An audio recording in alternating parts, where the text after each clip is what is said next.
우리에게 주신 하나님의 말씀 창세기 9장 20절부터 27절까지 말씀입니다. 제가 봉독하도록 하겠습니다. 노아가 농사를 시작하여 포도나무를 심었더니 포도주를 마시고 취하여 그 장막 안에서 벌거벗은지라.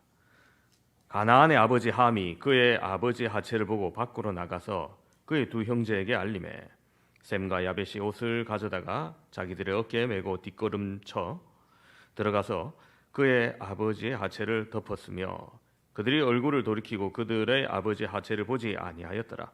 노아가 술이 깨어 그의 작은 아들이 자기에게 행한 일을 알고 이에 이르되 가나안은 저주를 받아 그의 형제들의 종들의 종이 되기를 원하노라 하고 또 이르되 셈의 하나님 여호와를 찬송하리로다. 가나안은 셈의 종이 되고 하나님이 야벳을 창대하게 하사 셈의 장막에 거하게 하시고 가나안은 그의 종이 되게 하시기를 원하노라 하였더라.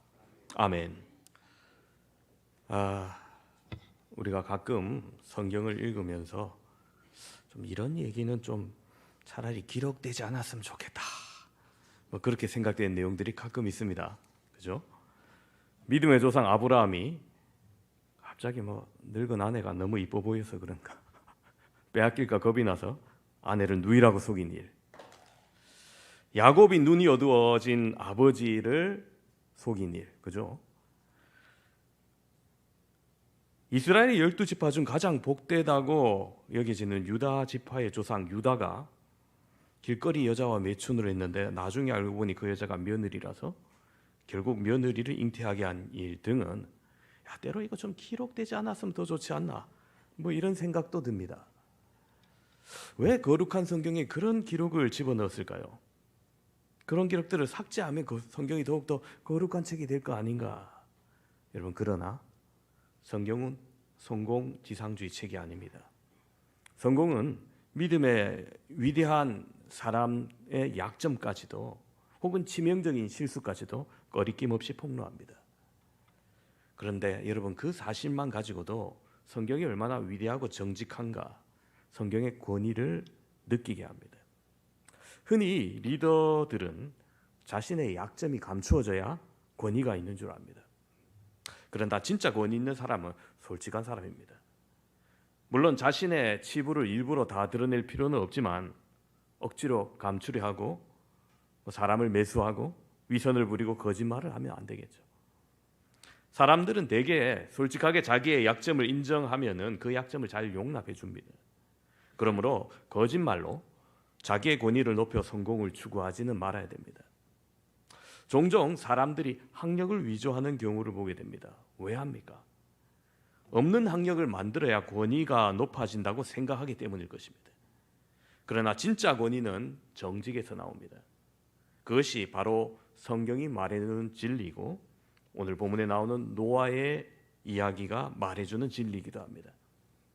오늘 우리가 읽은 본문은 노아의 대홍수 이후에 노아의 가족에 일어난 일을 기록하고 있는데, 이 본문이 인간이 얼마나 연약한 존재이며 또 그런 연약한 사람을 하나님께서 어떻게 은혜를 주시는지 잘 보여줍니다. 하나님의 은혜를 받으려면 우리가 어떤 삶을 살아야 될까요?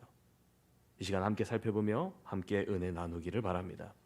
첫 번째로 우리가 은혜를 받으려면 절제하는 자세가 필요합니다.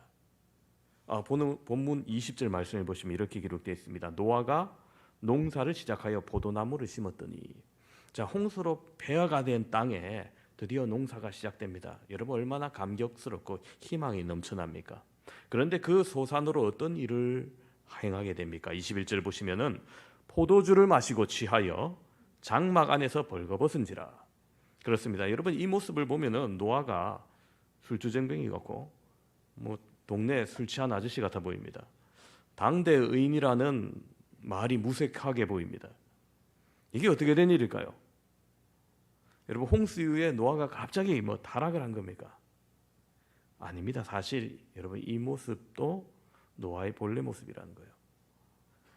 노아도 여러분 상대적 의미에서 의인일 뿐 그도 역시 죄인이었습니다. 의인이란 행위가 완벽한 사람이 아니라 하나님으로부터 용서받은 사람이라는 거예요. 특히 오늘 본문은 금주 문제 관련해서 많이 논의되는 본문이기도 합니다. 본문에서 여러분 노아가 포도주를 먹는 것, 즉 술을 먹는 것 자체가 죄가 될 수 있을까요? 죄라는 주장이 있고 죄가 아니라는 주장도 있습니다. 또한 술을 먹는 것은 죄가 아니지만 취하도록 먹는 것은 죄가 된다는 주장도 있습니다. 여러분 어떤 주장이 옳을까요? 엄밀히 말해서 여러분 포도를 먹는 것이 죄가 아니듯이 포도가 발효된 것을 먹는 것은 꼭 죄는 아닙니다. 뭐 이런 거죠. 여러분 마약을 먹는 것도 반드시 죄가 되는 거 아닙니다. 어떨 때 합법화됩니까? 정당한 의료 행위에서 필수적인 마취약으로 마약이 쓰여질 때는 정당한 거죠. 그처럼 여러분 포도주를 먹는 자체가 죄가 아닙니다. 성경 곳곳에는 포도주의 유익을 말하기도 합니다. 사사기 9장 13절을 보시면은 포도주가 하나님과 사람을 기쁘게 한다는 언급이 있고 시편 104편 15절 말씀에는 하나님이 사람의 마음을 기쁘시게 하는 포도주를 주셨다 말씀하기도 합니다. 잠언 31장 6절에는 근심하는 자에게 포도주를 주라는 말씀도 있습니다. 사도 바울은 디모데에게 위장과 자주 나는 병을 위하여 포도주를 조금씩 쓰라고 디모데전서 5장 23절에 이야기하기도 합니다.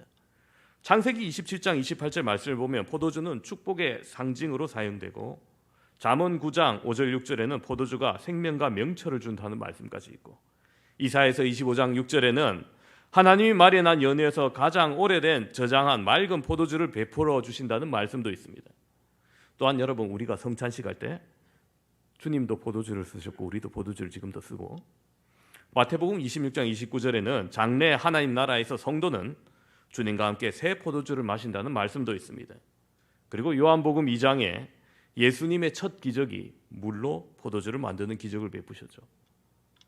마태복음 11장 19절을 보면 사람들이 예수님과 세례 요한을 비유하면서 예수님을 보고 말하기를 예수님과 그 제자들을 향하여 말하기를 먹기를 탐하고 포도주를 즐기는 사람이라고 말했는데 여러분 이것들을 보아서 예수님과 제자들도 평소 포도주를 즐겼던 것으로 추정됩니다.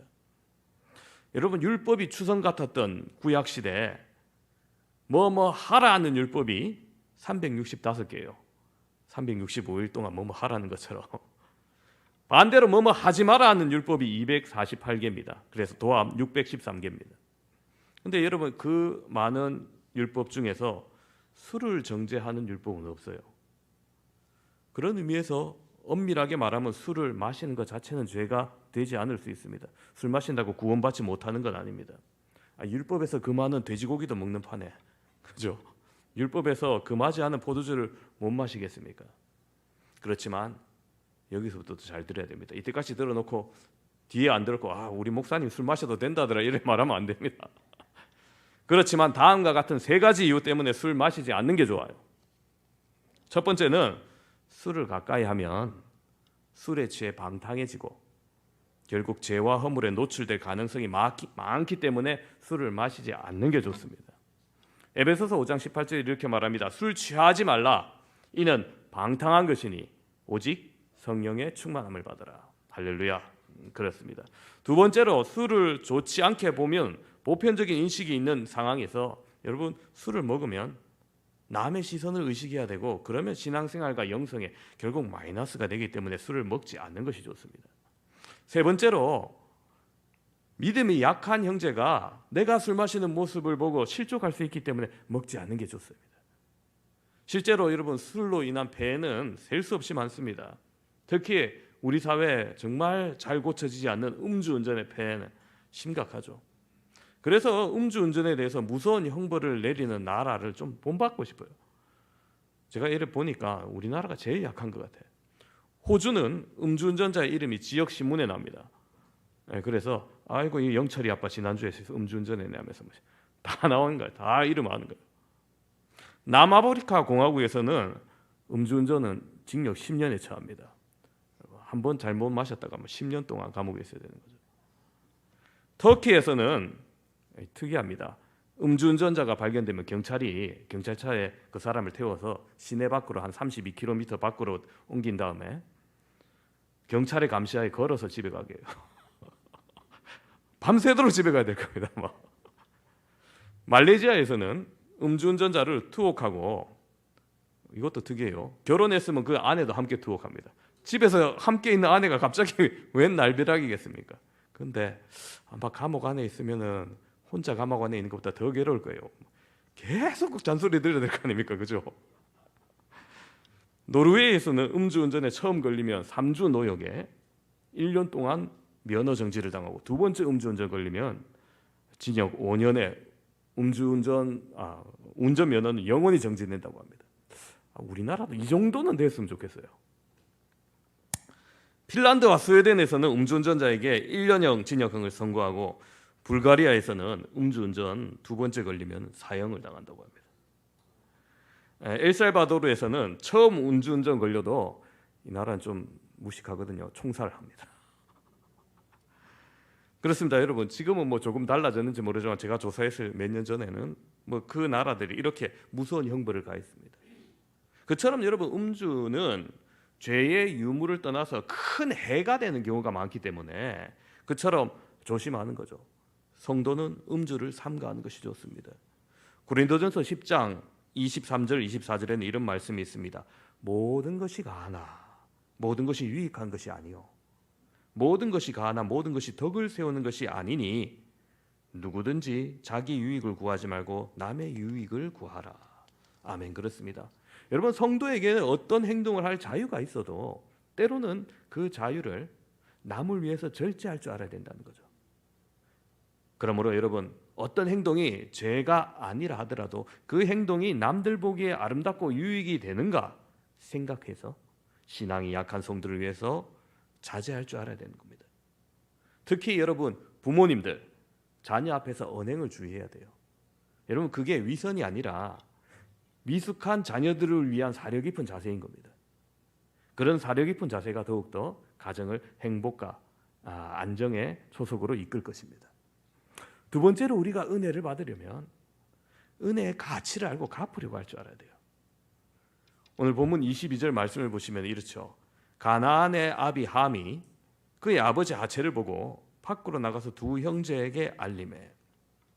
자, 여러분, 이 장면에서 함은 노아의 수치를 다른 형제들에게 알림으로 저주를 받는데, 여러분, 이게 단순히 사실을 전달했다기보다는 비하의 내용과 함께 했음을 짐작할 수 있습니다. 그래서 여러분, 이 장면은 남의 허물을 드러내 수군수군하는 것이 얼마나 큰 잘못인지 우리에게 알려줍니다.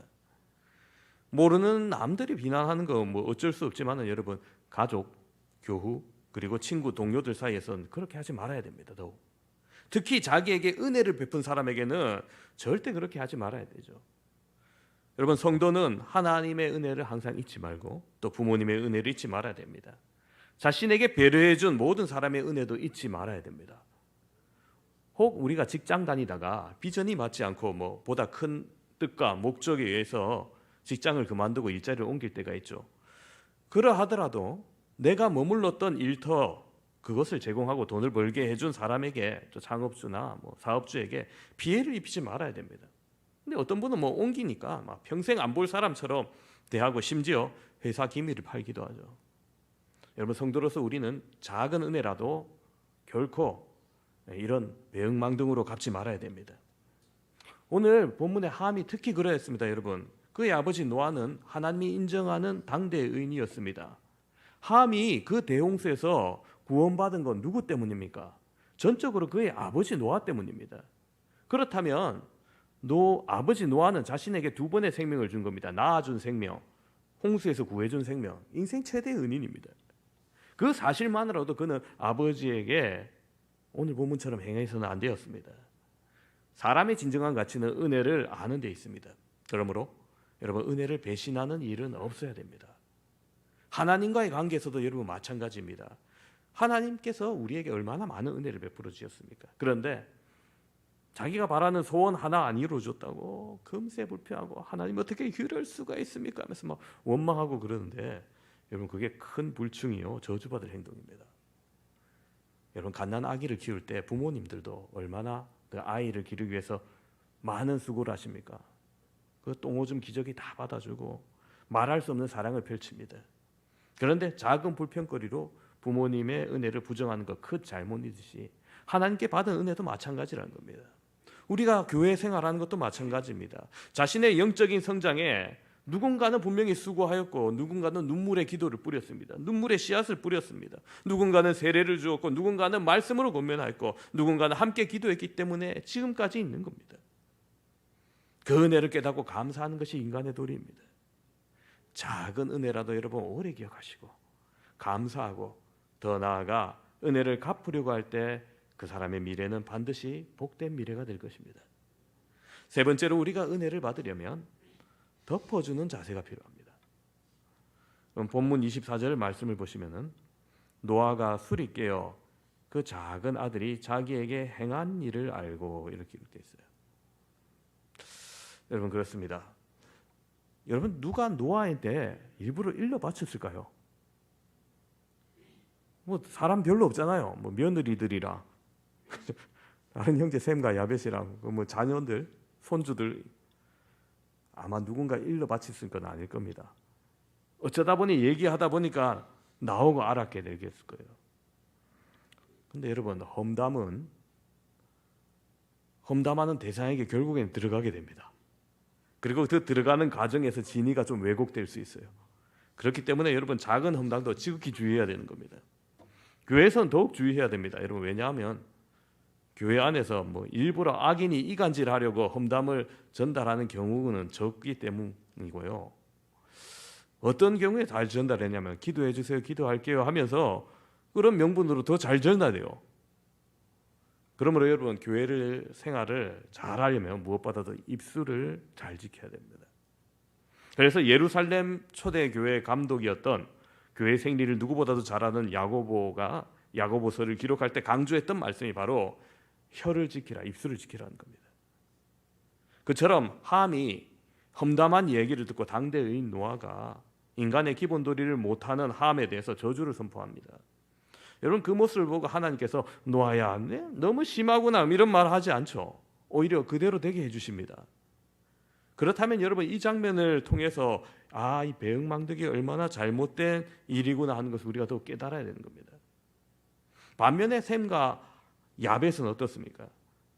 그들의 옷은 어깨에 메고 뒷걸음질 쳐서 아버지의 아치를 일부러 보지 않고 덮어줍니다. 그처럼 여러분 누군가의 허물이 보이면 보지 않으려고 뒤돌아서시고 누군가의 허물이 들리면 귀를 막으시고 자기 안에 너는 안 된다, 너는 불행한 존재라고 스스로 무너뜨리는 자존감을 낮추는 그 내적 음성도 여러분 결코 듣지 마셔야 됩니다. 그처럼 사단이 들어오는 통로를 잘 막으면 우리의 영혼을 잘 지킬 수 있습니다. 어떻게 보면 여러분 함에게 큰 잘못이 없을 수도 있는 것 같아요. 뭐 자기가 본 거 사실에 입각해서 비판한 거 아니냐면서 내가 없는 말 했습니까 하면서 그렇게 항변할지도 모르겠습니다. 하지만 여러분 할 말 다 하고 사는 세상이 어디 있겠어요? 그죠? 다 말하고 다 드러내고 다 따지고만 살 수는 없습니다. 만약에 여러분 천국 앞에서 하나님께서 우리의 죄를 다 따지고 맨날 며칠에 너 이런 일 했지 하면은 우리가 천국 문 앞에 있다가 스스로 부끄러워서 저는 내려가겠습니다 하고 천국에 못 들어갈 거예요. 그러나 하나님은 어떻게 합니까? 우리의 죄를 덮어주시려고 독생자 예수님을 이 땅에 보내주셨습니다. 예수님도 우리의 죄를 지시면서 십자가를 지시면서 이건 너네 때문이다 하면서 따지거나 비판하지 않으십니다. 그죠? 그처럼 여러분 말해야 할 이유도 많고 자신의 말을 뒷받침할 정당한 이유도 있을지 모르겠으나 여러분 다 털어놓고 살지 마시기 바랍니다. 사람마다 가치관이 다릅니다. 내가 틀렸다고 생각하는 것이 남이 틀리지 않다고 생각할 수도 있습니다. 그러면 여러분 때로는 공동체의 평화와 자신의 안녕을 위해서 자신의 입술을 붙잡고 뒷걸음질 칠 줄도 알아야 됩니다. 만약 사람에게 현재만 있다면 그럴 경우는 없겠지만 현재만 있다면 하고 싶은 말 다 해도 돼요. 그죠? 안 하면 속 터지는데 현재만 있는데. 그러나 여러분 내일이 없는 사람처럼 사실 겁니까? 아니죠. 우리 성도는 왜 참아야 하느냐? 내일이 있다는 희망 때문입니다. 왜 예수님이 빌라도 앞에서 항변할 수 있는데 침묵하셨습니까? 죽으시고 부활하실 걸 아시기 때문입니다. 그처럼 말하고 싶은 것을 잘 참는 것도 삶의 능력이고요. 그 삶은 결국 우리에게 승리를 가져다 주실 겁니다. 성도는 무엇보다도 이 입술을 지켜야 됩니다. 그리고 그것을 위해서 입술이 바른 사람과 가까이 할 줄 알아야 돼요. 무슨 얘기냐면은 여러분 초등학교 아이들 보내놓으면은 우리 아이들은 안 그럴 것이다 하는데 입이 금방 거칠어진 애들이 있어요. 야, 누구한테 배웠냐니. 여러분 이거 일부러 배운 거 아닙니다. 여러분 돈 주고 가외하는 거 아니에요. 옆에서 하면 따라하게 돼 있어요. 그래서 얼마나 찰지게 하는지 어린아이들이 깜짝깜짝 놀랍니다. 근데 여러분 이게 신기하게도 욕은 그냥 배우네요. 일부러 배우려고 하지도 않고 배워요. 그러므로 여러분 좋은 사람을 사귀되 특히 입에서 나오는 말이 덕스러운 사람을 잘 사귀시기 바랍니다. 이런 얘기가 있습니다. 어느 연립주택에 위층 아래층 각각 앵무새를 키워요. 윗집 아랫집이. 근데 윗집 사람은 말이 고와서 앵무새도 고운 말을 따라하고 밑집 사람은 말이 좀 험해서 앵무새도 말이 험합니다. 위에 집 사람이 듣고 있다가 야, 저 밑에 집 앵무새가 영 말이 험하네 하면서 우리 집 앵무새 듣고 따라 배우라면서 며칠 동안 앵무새를 그 옆에 놔둬서 빌려줍니다. 그리고 이제 며칠이 지나서 가져가려고 다시 밑집으로 가니까 착한 말 하던 앵무새가 보고 주인 새끼 온다 이래요. 아이 그새 배운 거예요. 좋은 말 버티려고 했더니 나쁜 말을 먼저 배운 겁니다. 여러분 이 얘기가 뭡니까? 나쁜 말이 더 쉽게 배운다는 거예요. 그렇습니다, 여러분. 나쁜 말 쓰는 사람, 뭐 영혼을 무시하는 건 아니지만은 가급적 피해야 된다는 거예요. 우리의 입술을 잘 지키려면 우리의 귀부터 잘 지켜야 된다는 겁니다. 지금도 사단은 끊임없이 교회를 향하여서 공동체와 영혼을 파괴시키려고 합니다. 노려봅니다. 그래서 좋은 것은 감추고 나쁜 짓은 키우고 허물을 드러내려고 합니다. 그게 사단의 전략이에요. 그런 사단의 노략질에 우리의 영혼이 팔리지 말아야 됩니다. 가끔 보면 남의 허물을 들여야 마시고 얘기해야 입이 시원하고 뭐 이런 분들이 계십니다. 그런데 여러분 반대로 하십시오. 남의 허물이 들리면 귀를 막으시고 남의 허물을 말하고 싶으면 하나님께 얘기하시기 바랍니다. 이제 남의 허물이 보이거든 오늘 말씀처럼 뒷걸음질 주십시오. 그리고 허물을 다른 사람에게 아이고 김집사가 이렇더라면서 막 전화하지 마시고 하나님께 전화하세요. 하나님께 기도하세요. 하나님 저 자신도 그런데 남을 비판하기보다는 덮어주시고 먼저 내 자신을 바라보며 말씀대로 살게 해주십시오. 이렇게 여러분 기도하시길 바랍니다. 교회 생활을 많이 한 지혜로우신 분들을 나쁜 말이 들리면 즉시 귀를 닫아요. 그게 그 자리를 피하는 게 지혜이거든요. 왜냐하면 그 결말이 어떻다는 거 뻔히 잘 아시기 때문입니다. 사실 여러분 축복의 유무는 그처럼 작은 차이입니다. 마음을 어떻게 쓰느냐 차이인 거죠. 같은 사건임에서도 함처럼 쓰느냐 샘과 야베처럼 쓰느냐 우리의 인생의 선택입니다. 축복도 선택입니다. 우리의 선택의 순간 여러분 함의 길이 아닌 샘과 야벳의 길을 선택하시기를 바랍니다. 결국 노아가 함에게 어떤 저주를 내립니까? 오늘 말씀 보시면 25절 말씀이 이렇습니다. 이에 가로되 가나안은 저주를 받아 그의 형제의 종들의 종이 되기를 원하노라. 여러분 이 저주를 보면 좀 이상하죠. 함의 잘못했는데 함을 저주하면 되는 거지 함의 아들 가나안을 손자를 지금 저주합니다. 이 구절로부터 한 가지 오해가 생긴 게 있는데요. 어떤 분들이 셈은 황인족의 조상이고 야벳은 백인족의 조상이고 함은 흑인의 조상이라고 얘기합니다. 그래서 셈의 후손인 황인족은 영적인 축복을 받아서 모든 종교가 동양에서 생겨나고 야벳의 후손인 백인은 번성의 축복을 받아 선진국이 되었고 함의 후손인 흑인은 저주를 받아 아프리카 잘 못 살고 가난하고 뭐 노예로 살고 뭐 그렇게 된다면서 얘기하는데 아니에요, 여러분. 창세기 10장에 나오는 그 세 아들의 계보를 보면은 그 주장이 전혀 신빙성이 없습니다. 사실 그런 주장은 과거 백인들이 가나안의 형제의 종이 된다는 이 구절을 통해서 흑인들을 노예로 삼는 노예 시장이 활성할 때 그것을 정당화하려고 부여된 꾸며낸 주장입니다. 그게 꽤 오래 살아남은 겁니다. 그처럼 여러분 하나님의 말씀을 자기 편의대로 해석해서는 안 됩니다. 그래서 여러분 바른 신학이 필요한 거예요. 그러나 그런 주장이 잘못된 주장이라고 또 뭡니까? 함의 우선은 분명히 하나님의 은혜에서 멀어진 것만큼은 분명히 사실입니다. 사실 함에게는 자손에 대한 저주가 더 큰 고통일 것입니다. 여러분, 자신이 고통받는 것보다 자녀가 고통받는 것이 부모로서 훨씬 더 아프잖아요. 특히 자신의 잘못 때문에 자녀가 벌받는다면은 세상에서 가장 무서운 저주일 겁니다. 물론 하나님의 은혜와 예수님의 십자가의 사랑은 그 어떤 저주도 우리를 막을 수 없습니다. 진실한 믿음이 있는 한 우리는 하나님 앞에 다 용서함을 받을 수 있습니다. 그러나 여러분, 부모의 죄로 말미암아 자손들에게 좋지 않은 환경이 펼쳐질 수 있는 것은 분명한 사실입니다. 오늘 본문이 그 사실을 증거하는 겁니다. 여러분, 이게 얼마나 무서운 일입니까? 그러므로 성도는 자녀의 신앙을 위해서 기도해야 함은 물론이고요, 무엇보다도 받은 은혜에 대해서 배은망덕한 자세가 되어서는 안 될 것입니다. 그러므로 작은 은혜도 감사하고 축복받는 가문 되시길 바랍니다. 그것이 바로 자녀들에게 해줄 수 있는 부모의 큰 유산일 것입니다. 특히 여러분, 자녀를 교육할 때도 은혜를 아는 교육을 해야 돼요. 은혜의 삶이 체질되도록 해야 돼요. 간혹 아이가 나쁜 성적을 받아왔다 칩시다. 아이고, 이놈의 자식아 이게 성적이라고 받아왔냐 하면서 뭐 매초를 들고, 그러면 여러분, 아이가 때로는 어떤 아이는 내가 열심히 해야지 할 수 있지만, 많은 아이가 낙심하고 상처받고 그 말 때문에 더 분발해서 성적이 좋아지고 그러지 않아요, 잘. 그죠? 그래서 여러분, 내가 성적이 떨어지면 두드려 맞는구나, 은혜를 모르고 각박한 인생으로 살아갈 수도 있습니다. 반면에 어떤 분은 이렇게 해요. 아이고, 이렇게 성적을 받아왔구나.